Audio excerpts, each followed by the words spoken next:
Lu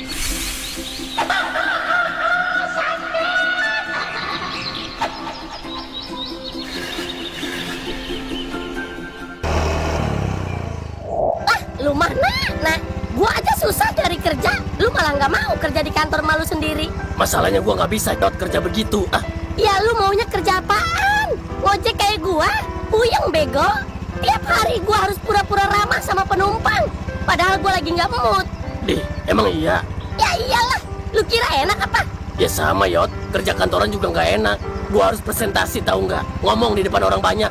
Emang apa susahnya ngomong di depan orang-orang? Ya nggak biasa aja gua, biasa ngomong sama monyet di gardu. Keesokan paginya, matahari belum tinggi benar. Namun, kiamat kecil sudah terjadi di kamar tidur Kona yang baru saja pulang malam sebelumnya. Setelah aksi kabur heroiknya di Alfamart, sedang menikmati tidur nyenyak di balik selimut tebal. Berharap hari ini adalah hari Minggu abadi. Namun, harapan itu hancur berkeping-keping ketika pintu kamarnya terbuka lebar dengan suara gebrak yang tidak santai. Mamanya masuk dengan aura jenderal perang.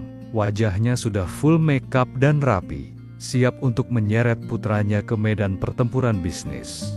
Tanpa babi bu, tangan mamanya langsung melesat akurat menuju target sasaran. Telinga kanan Kona. Aduh,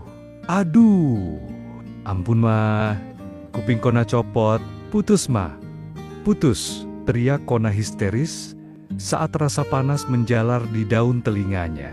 Bukannya dilepas, jeweran itu justru semakin kencang, memaksa Kona bangun dari kasur empuknya dengan posisi kepala miring mengikuti arah tarikan tangan mamanya yang tidak kenal ampun. Drama berlanjut saat Kona diseret keluar dari kamar menuju ruang tengah. Kona berusaha melakukan perlawanan pasif dengan cara mengerem.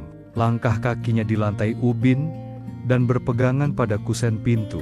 Persis seperti kucing yang tidak mau dimandikan. Ma, play ma. Kona belum siap jadi cowok. Kona masih muda, masih mau enjreng di gardu. Otak Kona ini isinya cuma strategi war game, bukan strategi saham. Renge Kona memelas sambil memegangi tangan mamanya. Namun, mamanya tidak bergeming sedikit pun. Sambil terus menjewer, mamanya memberikan kuliah subuh dengan nada tinggi. Hei, anak bandel, kamu pikir mama bangun perusahaan kep-kep buat siapa? Buat tetangga. Itu buat kamu Kona. Kamu itu pewaris tunggal. Masa pewaris tunggal? Kerjanya cuma ngabisin kuota di pos ronda. Pokoknya mama nggak mau tahu. Hari ini kamu harus ngantor. Titik, nggak ada tapi-tapian. Atau uang jajan kamu mama potong seumur hidup. Ancaman potong uang jajan itu membuat nyali Kona ciut seketika. Meski kakinya masih berat melangkah, setelah drama seret menyeret itu, tibalah sesi pemakaian kostum penyiksaan di ruang ganti. Setelan jas hitam, mahal yang kemarin, sempat Kona pakai dan dibawa kabur. Sudah tergantung rapi, seolah mengejek nasibnya. Dengan pengawasan ketat dari mamanya yang berdiri di depan pintu, sambil bersedekap memegang sapu lidi sebagai antisipasi kabur jilid 2. Kona terpaksa mengenakan kemeja putih yang terasa mencekik lehernya. Ia memakai celana bahan dengan wajah cemberut maksimal. Bibirnya manyun 5 cm. Ma, pakai kaos oblong aja nopa sih? Kan CO. Zaman now gayanya santai, kayak Mark Zuckerberg gitu. Tawar Kona mencoba negosiasi terakhir. Mamanya langsung melotot tajam. Mark Zuckerberg itu pinter. Lah kamu, ngitung kembalian cilok aja kadang salah. Udah, pakai dasinya yang bener. Lihat tuh, kan ganteng kalau rapi gini. Kayak manusia beneran. Enggak kayak gembel gardu. Kona hanya bisa pasrah saat mamanya merapikan kerah bajunya dengan sedikit kasar. Merasa dirinya seperti boneka yang didandani paksa. Perjalanan dari pintu rumah menuju mobil adalah walk of shame bagi Kona. Papahnya sudah standby di dalam mobil dengan mesin menyala. Kali ini beliau sudah mengunci semua pintu dari Central Lock sebagai langkah preventif agar insiden Alfamart tidak terulang.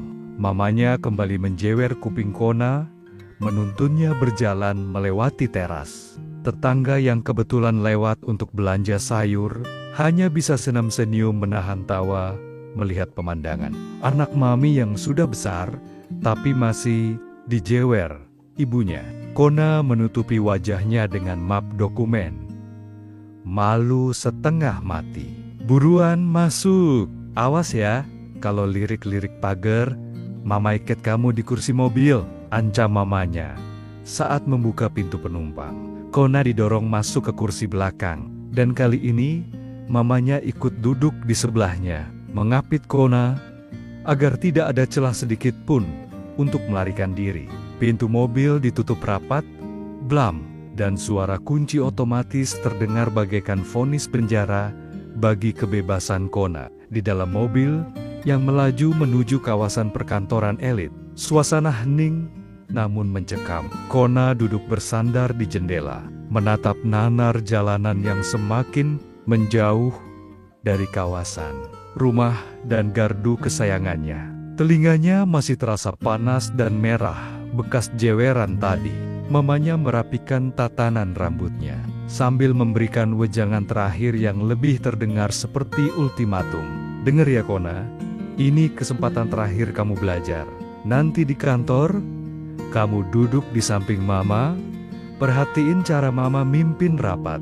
Jangan tidur, jangan main HP, dan jangan berani-berani minta berhenti di Alfamart, Indomaret, atau warung Madura sekalipun.